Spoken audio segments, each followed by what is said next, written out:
intricacy to that. There's a little bit of nuance, some gray space, and that gray space lives both in the air as well as on the ground.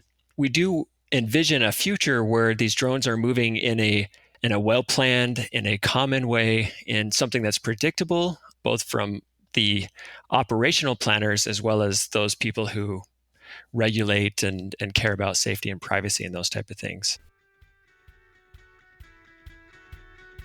Welcome to another episode of the Mapscaping Podcast. My name is Daniel, and this is a podcast for the geospatial community. Today, I'm talking to Daniel Bradshaw from a company called AirSpaceLink, and these guys are developing a platform that lets communities update drone flight paths in real time. So this is a really interesting idea. It's basically creating highways in the sky that communities can control. I really hope you enjoy the interview. Hello, Daniel. Thank you so much for taking the time to come on the podcast today. I've been really looking forward to this conversation because I think what you're doing with drones and the platform you're building is really, really interesting. But before we dive into all that, could you maybe take a moment just to give us a bit of background about yourself and how you got into your work with drones? Absolutely. Thank you for having me today. And likewise, great name, Daniel. So from one Daniel to another, hello.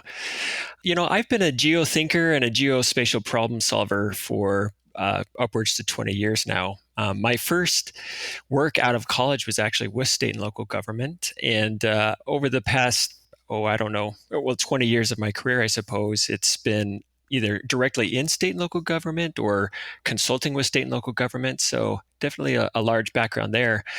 But over the last 8 years or so, I've been working as an engineer and a consultant in retail solutions. And I've also spent a couple of years working in the United States federal contracting space as well. So kind of a broad background of both commercial as well as governmental geospatial engineering, if you will.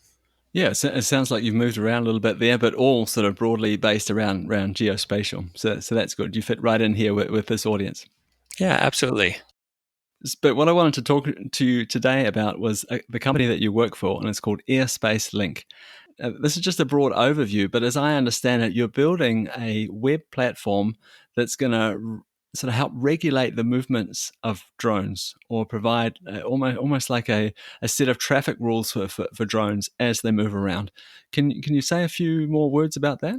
Yeah, as we view the market, we see a lot of the companies and organizations working from the top down to solve the drone delivery or just beyond visual line of sight drone delivery or drone activity in general problem. But we really view it as the reverse. We're viewing this as a bottom-up problem, meaning state and local governments, communities, those are the people that have the best data on the ground, the most real-world data. So we wanted to provide a platform that allowed these organizations, these communities, the people who know what's going on at any given time, any given day, have the most real-time data, a platform to stand on to dynamically update some of the areas that might have some sort of additional consideration when it comes to drone activity.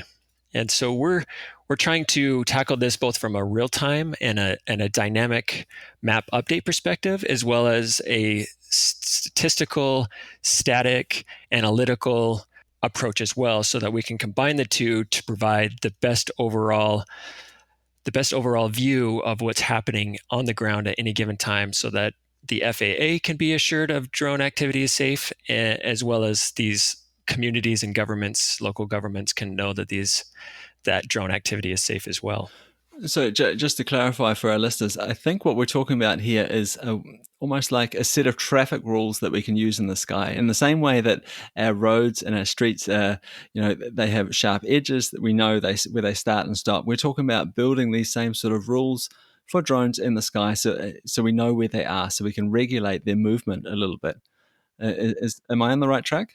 Yeah, absolutely. And in fact, our tagline that we like to pitch folks with is providing highways in the skies for safer drone operations. So it's certainly the best analogous that we can come to, because a drone, in reality, if we're thinking about package deliveries moving from point A to point B, And the shortest route is to just fly from point A to point B. It's going to be a straight line. But we know that there's a lot of intricacy to that. There's a little bit of nuance, some gray space. And that gray space lives both in the air as well as on the ground.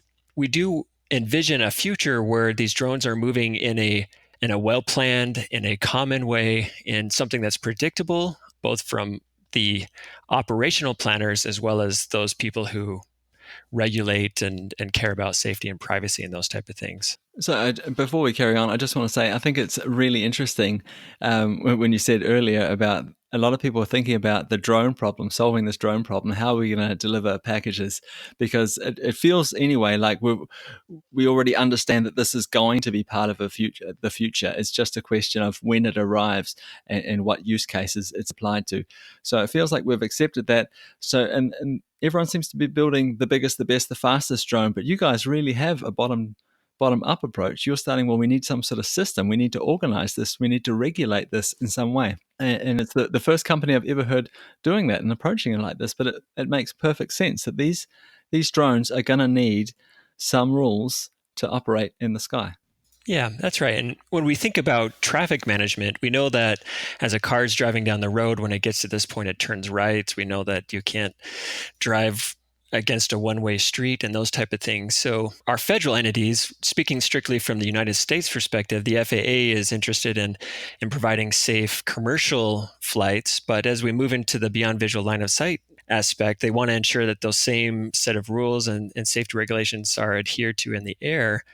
But there's kind of this disconnect between federal entities and state and local entities. And we really want to make sure that we can broker that relationship between state and local governments and federal government, as well as the relationship between state and local government and commercial drone service providers, whether that's package delivery or other activity inspections and those type of things. So we absolutely want to make sure that the regulations that are put in place are beneficial for all and safe for all. And that's our primary objective at AirSpaceLink.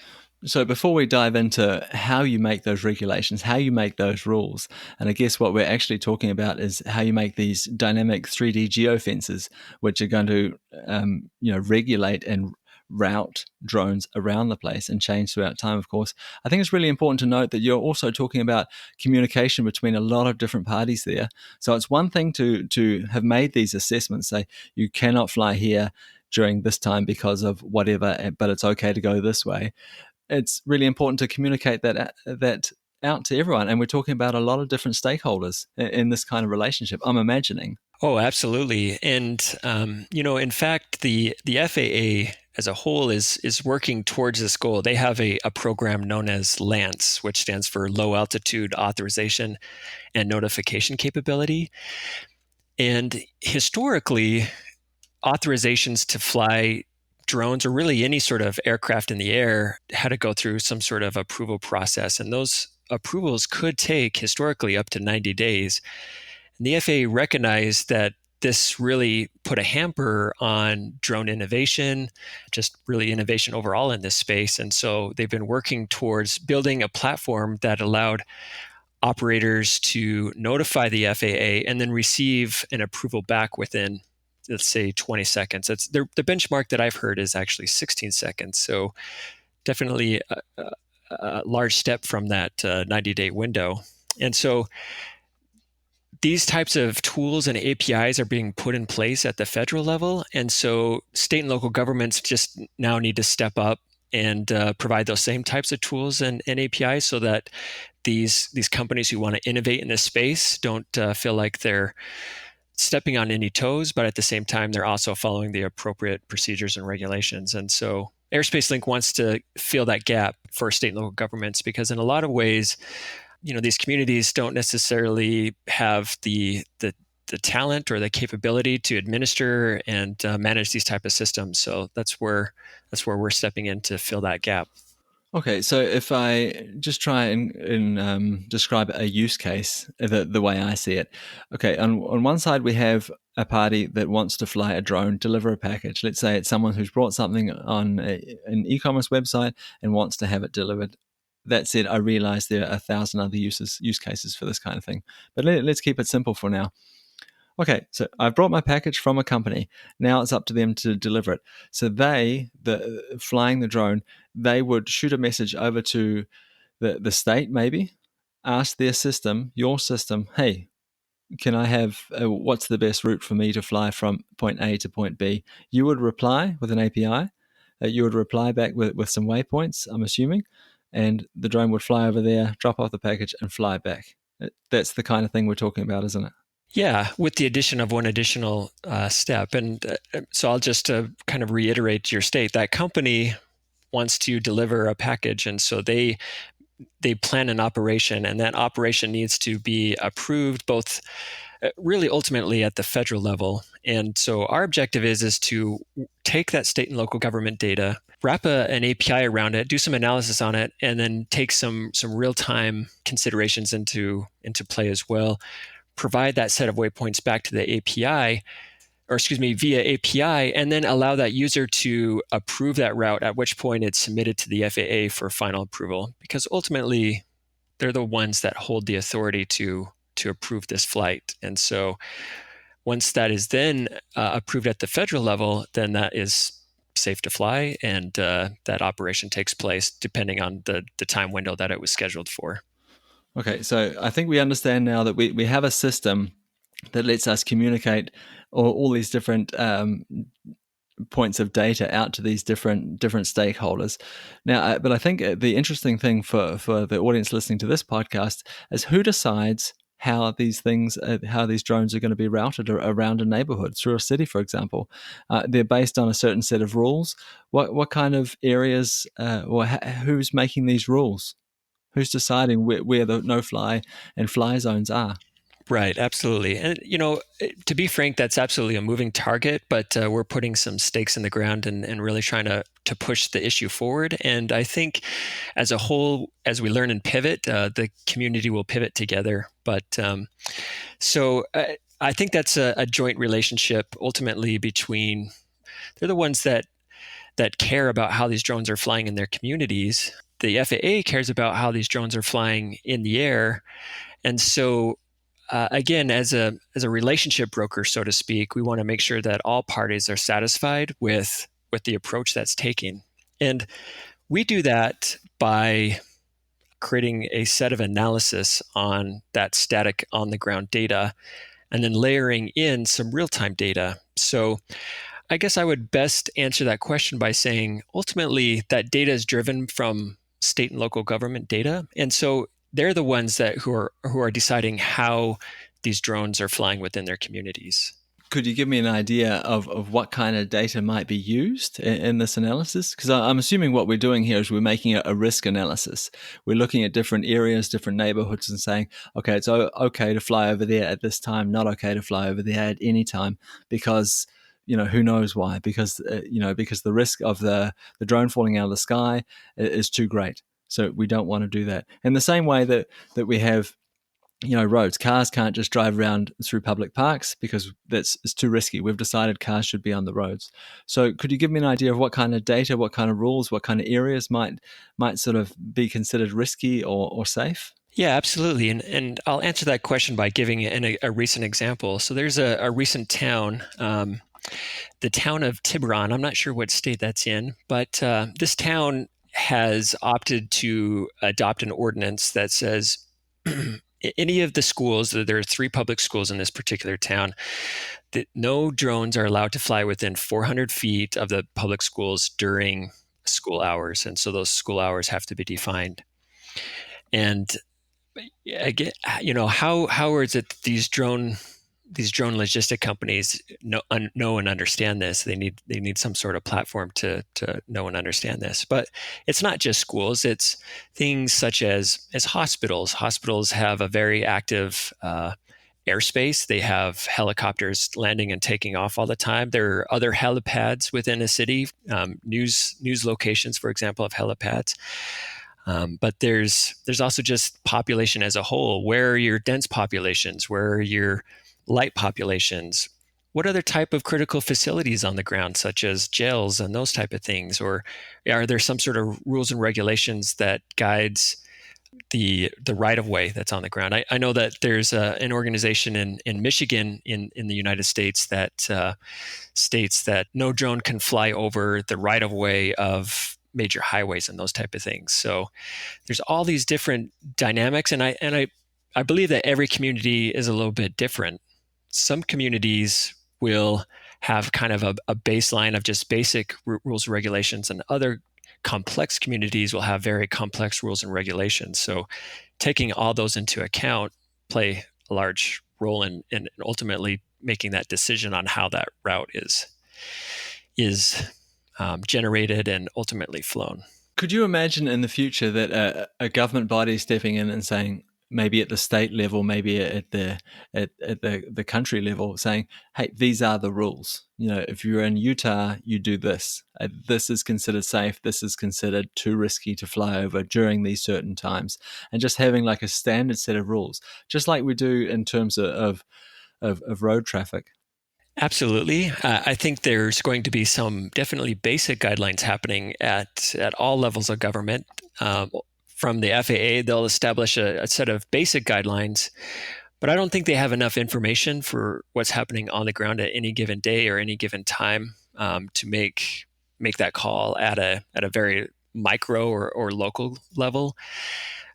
States are somewhere in the middle, and I believe that ultimately the FAA is looking to the states to make some of those guidelines that will determine how the regulation flows down from the state level into local communities. So while that regulation does exist, I believe, and will be established at all levels of government, it's going to be that local government that I think has the final say on what can and can't happen.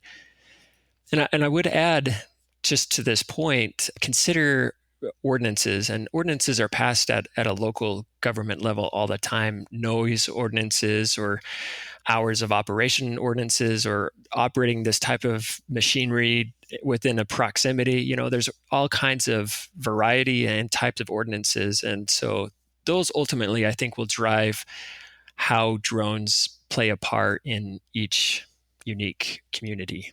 Yeah, I guess for me, it's really helpful to think about the way traffic moves around now and the rules we have around that. But at the same time, when you're flying in the sky, that there's no physical barriers, right? You can just fly wherever. So if you're talking about taking the quickest route, that might not be acceptable, flying over a neighborhood. But it's that understanding that we wouldn't like it either if cars could go anywhere. If everyone had a four-wheel drive truck and they just drove everywhere, that would be difficult for people to deal with. But I guess that this is kind of the reality that we're talking about in the sky above us. Yeah, and we part of our system, we create what we call risk islands, and these risk islands are basically more or less hypothetical barriers. I mean, there's no barriers in the sky, but these risk areas exist on the ground, and so they're projected up, if you will, basically from the ground to infinity. And so our objective is to direct these drones around these barriers so that not only are they not flying over them on the ground, but likewise they're not flying over them in the air.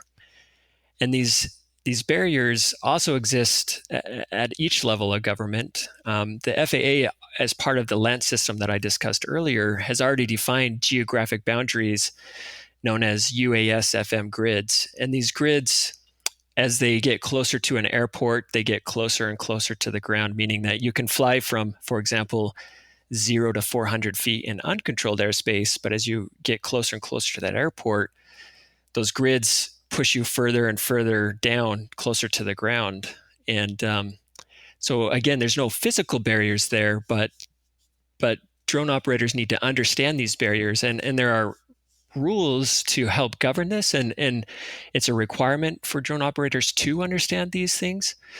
Our system will play nicely not only with that local data, but also understand what's happening at the federal level with these UAS FM grids, and be able to take all of those points of interest into consideration. I think it's probably important to mention, at least here, when you say that the drone operators will need to understand them. Probably what you're thinking about there is that the drones themselves will need to understand them, because we're talking about, we don't have line of sight. You can't see the drone here. We're talking about drones operating autonomously. It's true. That is the end goal of both AirSpaceLink. We're working towards that objective, and really the drone community as a whole, as hardware manufacturers come on board with very complex sensors and understanding how these drones are flying. But in terms of talking about reality today, there are no beyond visual line of sights without particular waivers, and there are regulations, at least in the United States, that governs this. And I'll mention those briefly. There's what's known as Part 107 rules, which basically states that a drone has to be less than 55 pounds and only visual line of sight. They can't fly at night, can't fly over people. They may use a visual observer if it flies out of sight of the pilot. Someone can be down the line keeping an eye on things as well as at the recreational level. You have to register your drone and you have to pass a test. So there are things in place today, even before the drone takes off and has to kind of make some of its own decisions, that these pilots have to be aware of and be registered for and be cognizant of before legally they're allowed to fly. When I think about autonomous vehicles on the road, for example, I think about vehicles in the future which are going to have highly detailed maps that are constantly being updated and a whole bunch of sensors and programming that allows them to make decisions by themselves. Could you imagine a future where drones are doing the same thing? Obviously, they're going to need maps too. They're going to need some sort of basic understanding about the world. And I think that's probably what we're getting at when we're talking about risk islands and those 3D geofences. So it has this basic understanding of the world, but then still maybe being able to make decisions as it moves around, taking input from these sensors. I realize that's kind of a leap from what we've been talking about, but is this where we're headed? Absolutely. I believe that drones are actually quite sophisticated today. Even your off-the-shelf or the shelf personal drone has a complex set, oftentimes, of front of drone sensors, side sensors, back sensors, bottom sensors. Basically, this drone can more or less keep itself from crashing into anything. And at any time, if that drone loses connection with its operator, it knows how to basically extend up to a preset amount, fly across, avoid any trees that are in the way, for example, and then come back down in a nice, safe, and controlled manner. So those tools exist, and uh, there are companies and other organizations who have interest in this space that are conducting experiments on how many drones can you shove into a tube. For example, it's a hypothetical tube, but consider if you have 50 drones trying to fly through the same space, how much area around each of those drones realistically need to exist before they start crashing into each other and falling out of the sky. And these simulations are being run now, and so people are thinking about this problem, and it's becoming a very sophisticated set of hardware that's taking off and making these operations happen. And I would say also that with the advent of 5G, it's a very fortuitous time for the drone ecosystem as well, because these 5G cards are being placed inside of the drones, and so they can have a very high bandwidth, low latency communication with ground controls. And so it's a good time for all of these pieces of hardware and systems to come together at the same time to really make this a reality. Yeah, I've heard a lot of Internet of Things companies that are really excited about 5G because you don't have that latency anymore.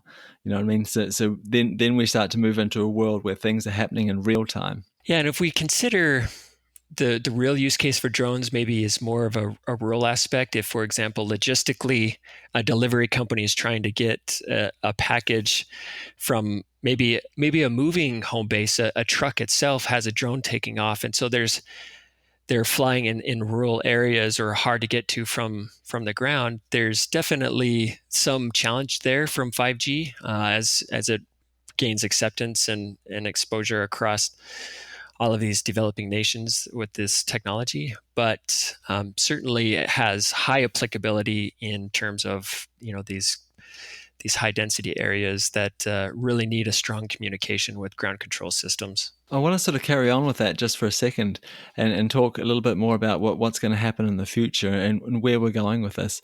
Up until now, we've talked about package delivery. And immediately in my mind, I think Amazon. I buy something from Amazon and it gets flown out to me in a drone. But can you think of any more use cases for this kind of technology? Yeah, I think the primary one that I've seen up to this point is utility companies, and there's a very large and complex set of activity happening every day for utility companies in as far as inspections, and those inspections can happen both, for example, a gas pipeline. These companies employ pilots and have planes and are spending hundreds of thousands and millions of dollars even to operate these planes to fly on a daily basis to make observations on the ground. And with the growing the growing capabilities of machine learning and computer vision, a lot of these decisions can be made by computer systems and be flagged for human review. And so I think as the type of processors and the type of battery that's required to run these things can be built more and more into the drones, or as these drones stream that data back to these platforms for analysis, they can flag these things and really reduce the overhead cost burden, as well as perhaps even um, just environmental factors in terms of just burning fossil fuels. There's some ground to be made there. So, to come back to your question, utility companies, railroad companies, really anything that requires inspection on a regular basis is very interested in the continued progression of the drone industry. I think the craziest use case I've seen for drones to date is a film that was taken in China where a drone flew up to maybe the 20th story and put out a fire. And it was absolutely incredible. Now, I don't pretend I don't claim to know exactly how it did it, but it had some kind of fire extinguisher attached to it. It flew up there, the flames were coming out of the window. It fired off its fire extinguisher through the window, and for all intents and purposes, it looked like it extinguished the fire on a 20-story building. It was amazing. Yeah, absolutely. It's certainly in the public safety sector, drones are being utilized today, and there are many companies coming up with all kinds of, as you say, very interesting ways to apply drones, both from policing as well as fire safety, forest fire safety, all types of different things. These drones are playing an important role with these communities, and it's it's really a great boon economically to them as well, because instead of investing millions of dollars into a helicopter, for example, to make some sort of operation happen, they can invest a few $1,000s in a very high-end drone and achieve the same results with success, and often better results, just because that drone is much more diverse in where it can fly and its size and those type of things. I can see that we're starting to run out of time here, but before I let you go, I've got a couple more questions. And the first one is we've talked a lot about the technicalities around these things now. We've talked a lot about the regulation, the systems we're going to use to control that information stream between the associated stakeholders. We've talked about what needs to be in place, but what we haven't talked about is how people are reacting to this. Do you have, being in the industry the way you are, do you have any sort of sense of if people are ready for this, if they want it? I can see why might be a huge push from industry and people that have commercial interests in this. But what about everyday people? Do you have any sort of sense if they're ready, if they want this? Well, that's a great question. And I think if you did an informal poll on the street, you would find in almost all cases, you'll probably see three different areas. You'll have an absolutely yes, that sounds great. I'd love to have that drone drop a package down on my doorstep. You'll have the people that are absolutely no. If I see a drone, I carry a shotgun with me and I'm going to shoot it out of the sky. And then you'll find that middle ground where it's just like, well, I don't love the idea, but I can understand that this is a reality, and I kind of need to wrap my head around it. And so they kind of waffle on that decision. And I think that's probably the sentiment that you'll find in any community. And so, I think a lot of the steps that we're taking is to help mitigate that, and maybe also democratize it a little bit. And I'll give you an example. One of the tools that AirSpaceLink provides is called Air Registry, and Air Registry is intended to be a community voice platform, so that I can come in, I can register my address, and I can say I opt in, I support this idea, or I completely opt out. And it's really one of those tools that we can provide to communities to say, hey, this is the overall sentiment in your community, and here's a region of very active and excuse me, very or folks who are not interested. So there's a cluster, and maybe we can look at ways at eliminating or reducing the number of drone flights that are flying over this particular area. And or maybe there's an area of high popularity, and so it's like, well, these are corridors that we can fly through because the people are accepting of it and they utilize the service themselves. So I think when we look at it, though, we kind of treat it as maybe you'd view the revolution from the horse to the automobile. And I think there was probably a lot of chagrin by those old cowboys who are trying to get their horses down Main Street, and these loud cars were popping and banging and rolling and driving too close to their horses. But we know that as technology got better and the efficiencies gained were viewed, then it became an accepted part of everyday use. And I think that's probably the trend we'll see with drone activity as well. Yeah, I completely agree. I'm sure that's the way it's going to be, and I'm also sure that this is not an isolated case. When we talk about those people, some I just can't wait to get there, and other people are I don't know if I want this yet. I'm sure that's pretty much the case with with any kind of new technology when it first comes out, because we're not sure what it's going to look like. We've been tricked before, maybe, and before we put our cross anywhere, we want to be sure. So it's just going to take people a while to get used to it, I would imagine. Okay, so my last question for you, Daniel, before you disappear, is now, this is a little bit of a tricky question. So, when you think of drones being a part of the urban landscape, as a day-to-day part of the urban landscape, what are we talking here? Are we talking 5 years, 10 years, 15 years time? We're certainly within a decade. If I were to be a betting man, I would certainly put my money on a limited but regular activity in the airspace within 5 years. So, for example, drones are doing a lot of just everyday work that perhaps either vehicles or maybe some sort of piloted air vehicles are doing today. And I think within that 10-year window is when we're going to see complete mass adoption, as well as complete automated beyond visual line of sight drone activity. So, we're well on our way. I think that I think it'll be here as part of our daily lives. We'll see drones flying in the air within the next 5 years, absolutely, on a regular basis. I look forward to it. Daniel, thank you so much for your time. Thank you for coming along today and telling us a little bit more about what's happening in the space, what we can look forward to, and your company. I really appreciate that.